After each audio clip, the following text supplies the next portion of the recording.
the coaches. Start with Justin and then Michael. Brennan, what do you think about this challenge that UCLA presents up front? Yeah, they're really good scheme they got going. They kind of pulled it from the what's in vogue right now in the NFL. They've got that kind of Vic Fangio thing going on. So it'll be a challenge, but we're ready to go attack it and kind of excited to go play against it. And what's your assessment of Big Jonah the last couple of weeks? Yeah, Big Jonah had a penalty in the last 2 weeks. They're holding penalties, and we'll work through them. Not a big deal. I feel like the last one was we needed to give him a little more help with the combination, and they kind of left it early. So we'll get that cleaned up.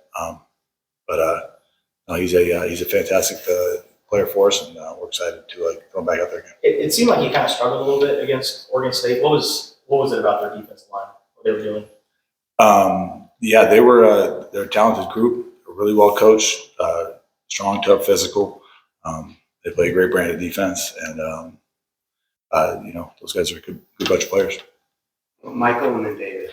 Well, one question for each. For Brennan, what's your scouting report on Latu and Those guys are they're really active. They have the ability to play in their gap, and they can get out of their gap and still be able to make plays, which is a challenge for us. Yeah, those guys are all over the field. They're very active. They can line up in anywhere on the defensive line, and they can be droppers too. So, really talented group, and excited to take that challenge on. And for Johnny, what was your assessment of the defense on the big field goal play and the role that Gunnar Maldonado played? We knew what was coming because they played before. They kind of gave it away. So during the timeout, we just told Gunnar to hang on the backside and Manu to hang on the backside.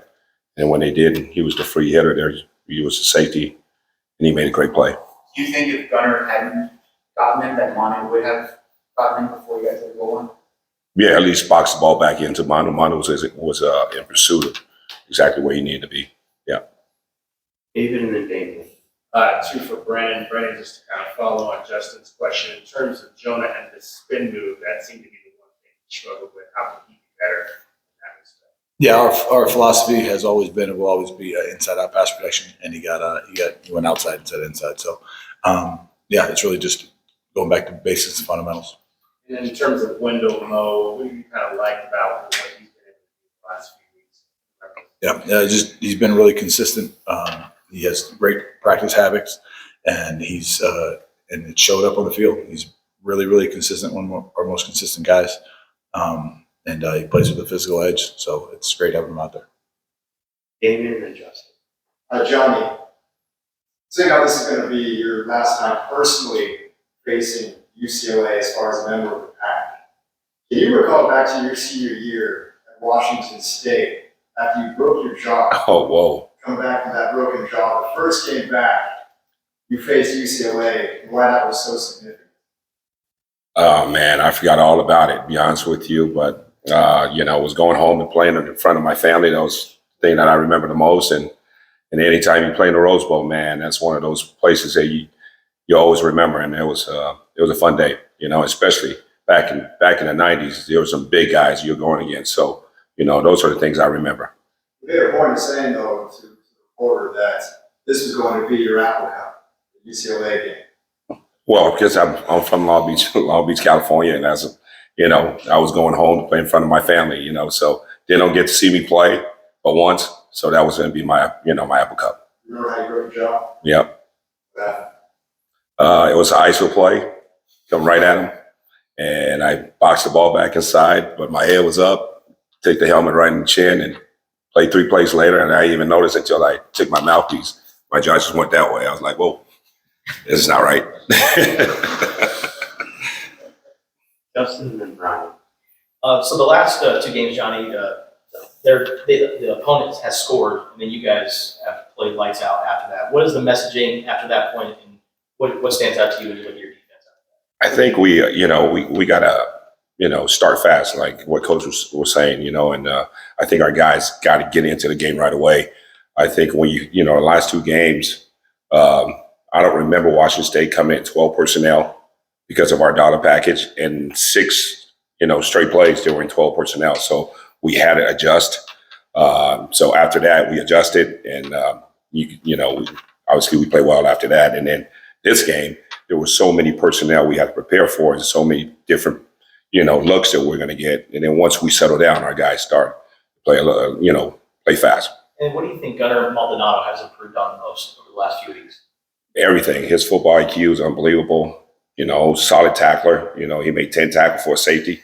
And he's our quarterback back there, directing traffic and make sure we're in the right coverage.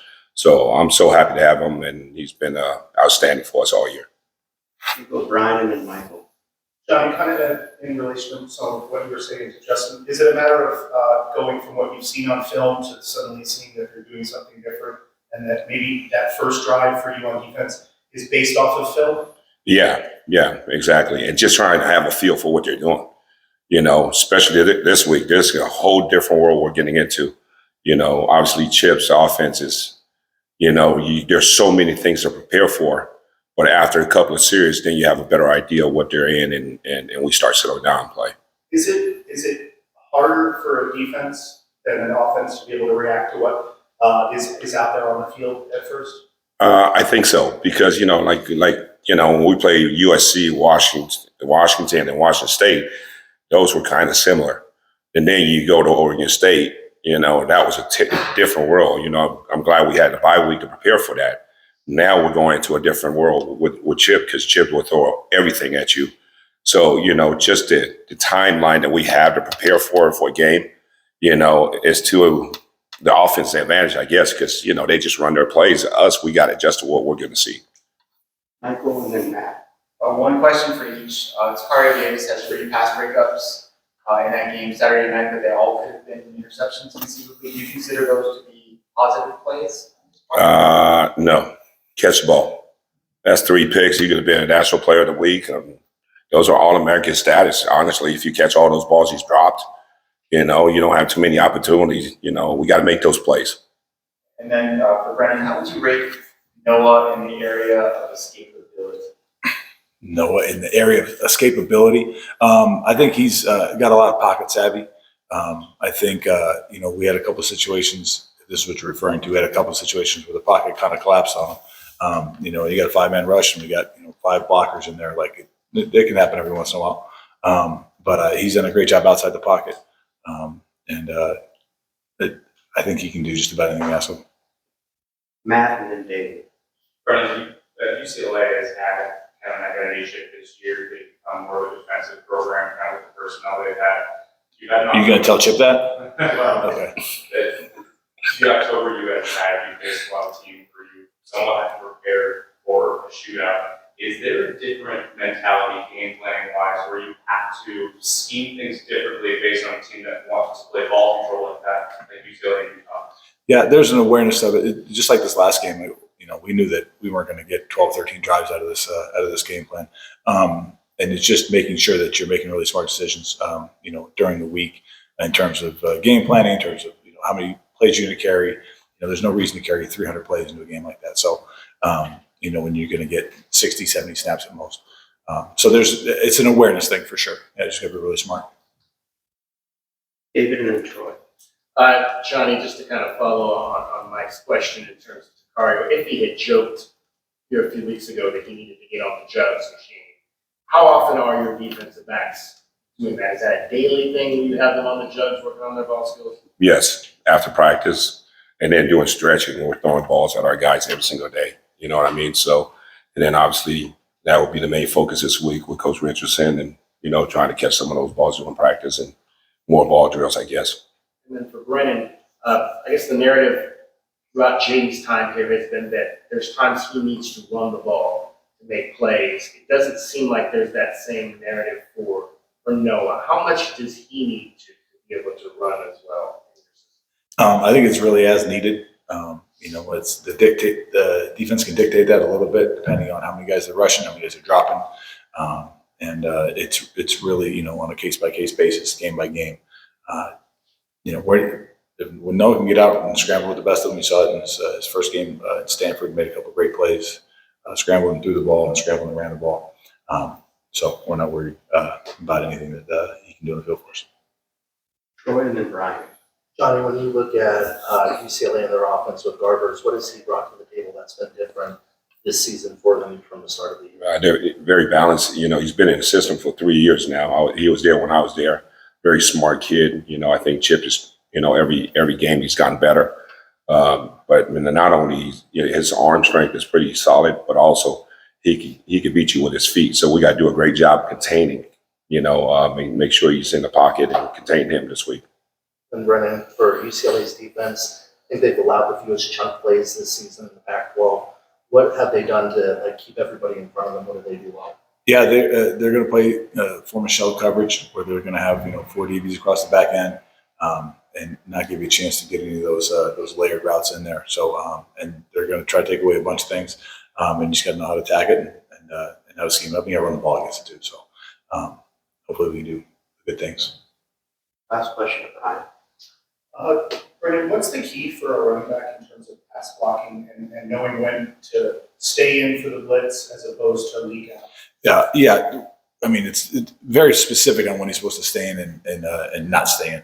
But to be a good pass pro guy, especially at the running back position, you have a great awareness of what's going on. You have to know the scheme, and you have to know all the adjustments. It takes a lot. It takes a lot of study. It doesn't come naturally to most guys because in high school you're not asked to do that. And our coaches, Scotty Graham and Coach Switz have done a fantastic job getting our guys prepared, and our kids have taken to it. I mean, it's a choice that you have to make that you want to be good at pass protection because it doesn't come natural for running backs most times.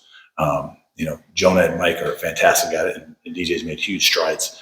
And even Speedy's, he'll throw stuff in there too. It's really excited where they are in the pass protection game. It's you got to have a little bit of an attitude to do it. And for a guy like Mike who's came back to try to improve his NFL stock, scouts see that along with his ability to catch the ball out of the backfield. I'm assuming those are the kind of things that they look for beyond just being able to run the ball well. Yeah, whenever I was fortunate to be in a couple evaluations of the running backs in the draft. It's one of the first things asked: can he pass protect? And it's a lot of times the yes or no question. It's a huge attribute to have, along with having special teams background, because they're really only playing one running back at a time. So for Mike to have the special teams background that he's had and he's put on tape this year, to show his ability to catch the ball out of the backfield, shows his ability to pass block and run all of the traditional NFL run schemes. It's a huge benefit to him, and it's really important that he's got the opportunity to show that.